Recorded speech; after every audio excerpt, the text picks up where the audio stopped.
Mount & Blade is a medieval action role-playing game developed by a small Turkish company named Tailwords. Mount & Blade formula is a unique mix of strategy, roleplay and action elements. The game is set in fictional, non-fantasy medieval land named Calradia, which is divided into 5 kingdoms. And you can hardly find any decent non-fantasy medieval RPGs, so Mount & Blade is kinda unique in this way. At the start of the game, the player is offered a set of options to customize the character. The player selects the desired gender and facial features. And creating a decent looking character can be pretty tricky here. After that, player answers a series of multiple choice questions about the character's past, which generate the character's initial attributes. After creation of your noble hero, you will take control of your party on a global map. You can travel to different locations by point and clicking the desired destination. You can also interact with other parties by clicking on them. In the beginning, your party will consist only of your character, but you are free to hire mercenaries and recruit peasants. There is no plot or storyline in Mount & Blade. Yes, there are some repetitive quests, faction wars and basic dialogues, but you can't really see a real plot behind this. Since there are almost no scripted events, players are creating their own story. But sometimes world is feeling kinda flat and empty. And basically it is up to you to entertain yourself. The major part of the game is battles. This is the most effective way to level up your character and your party. The player gains a renown if he wins the battle. With increased renown, the player achieves higher standing in the game and may be offered vassalage by the leaders of one of the 5 factions. By solving quests or defeating opponents, the player is awarded by experience points, which can be used to improve attributes and skills to further develop the character. You can fight in battles on foot or on horse. There is one-handed and two-handed melee weapons. To swing melee weapon, player has to indicate the direction of attack by moving the mouse accordingly. And of course, there is ranged weapons like crossbows, bows and javelins. Mount & Blade is highly moddable. The game is using module system in which vanilla game itself appears as a module, so it's not surprised there are a lot of different mods which improve in many aspects of the game. Mount & Blade received mixed reviews. The game was highly praised for unique sandbox concept and immersive medieval combat system. Complexity of the character skill system was also well received. But at the same time, Mount & Blade was heavily criticized for poor graphics quality, repetitive quests, unrealistic dialogues and lack of storyline.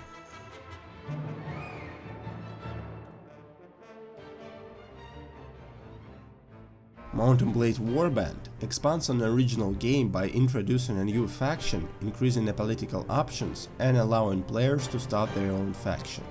Graphics and animation were slightly improved. But the main addition to the original game was the multiplayer mode. It removes all roleplay and map elements, instead focusing on the best element of the game, medieval combat. Multiplayer is up to 250 players, split into 2 teams based on the factions selected. In addition to usual game modes like Deathmatch or Capture the Flag, there is Epic Siege game mode where players attacking or defending a castle. Warband was most praised for the inclusion of multiplayer. The scale of battles and unique combat system made the multiplayer one of the best aspects of the game. But Warband, just like its predecessor, was heavily criticized for outdated graphics and lack of development of the single-player mode. Shortly after release of Warband, Tailwords and Snowberry Connection released with Fire and Sword standalone expansion for Mount & Blade. The game is set in 17th century Eastern Europe. It's even featuring multiple storylines based on historical events of this period. The gameplay is based on Warband, with similar controls in regards to melee and archery. The game is set in a later, modern period, with access to pistols, grenades and other equipment of the post-medieval era. With Fire and Sword received positive reviews. The game was highly praised for the expanded gameplay mechanics and storyline, but it was criticized for the lack of the major improvements.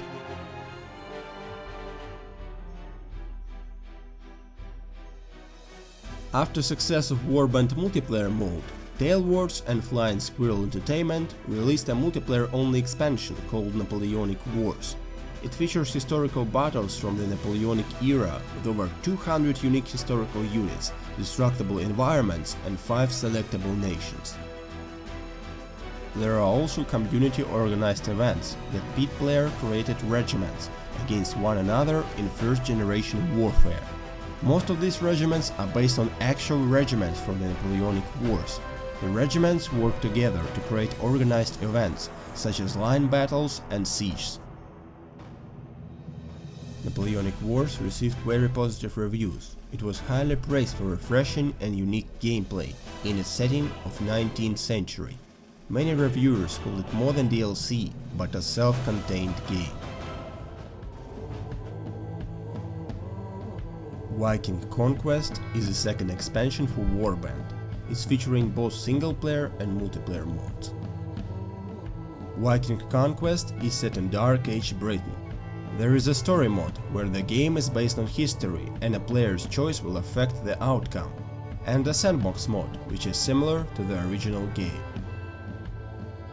Release of the Viking Conquest was kinda rough, since the game contained a big amount of major and minor bugs. But with the release of Reforged Edition, the game has become what it's supposed to be on release, a great expansion pack for Mount and Blade.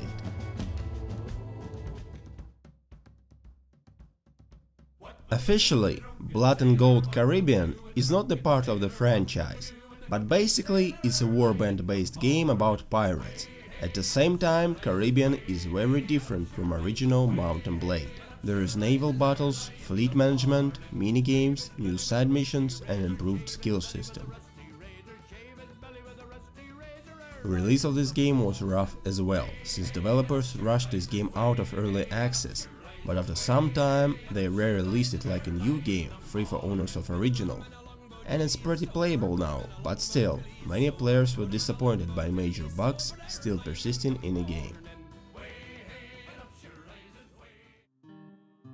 Mount and Blade 2 Bannerlord is an upcoming sequel developed by Tailwords. The game was announced in 2012 and it is set to release in 2016. The game is set 200 years before Mount and Blade Warband. It takes place during the decline of the Calradian Empire and the formation of the kingdoms that appear in the previous games. The game's visuals have been significantly improved from its predecessor, since Bannerlord is working on a completely new engine, which finally can provide a decent-looking graphics. Gameplay basics seems to be on the usual places, but all aspects of the game seems to be much deeper now. We'll have new interface, new inventory, better AI, overhauled world map concept and improved mod support. But there is still no complete features list on the official website, so many things can still change. Honestly, I just can't wait for this game to be released. This is all what I dreamed about while I was playing original game. Decent graphics and overhauled gameplay, and with the release of Bannerlord, Mount and Blade series will finally move to a completely new level.